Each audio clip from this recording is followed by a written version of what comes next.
পুরান ঢাকাতে এই ভাষাটার উৎপত্তি খুবই বেশি। ইভেন তাদের তাফসির মাহফিলও এই হালা হালা বলে। এরা চিৎকার দিয়ে মাঝে মাঝে বলে, আবে হালা সুবহানাল্লাহ কর না গেলা। আমরা যেমন বলি সুবহানাল্লাহ বলেন চিৎকার করে, এরা মাহফিলও বলে আবে হালা সুবহানাল্লাহ কর না গেলা। তো আমার কিছু বন্ধু চকবাজারে খতিবগিরির চাকরি পাইছে, খতিব, একসাথে পড়াশোনা করেছি দারুন নাজাতে।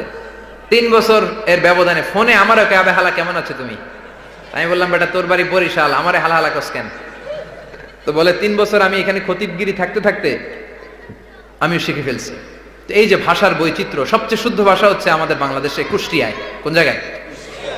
ঝিনাইদহ, কুষ্টিয়া। বাংলা ভাষার জন্ম হয়েছে বলা হয় কুষ্টিয়া ঝিনাইদহে।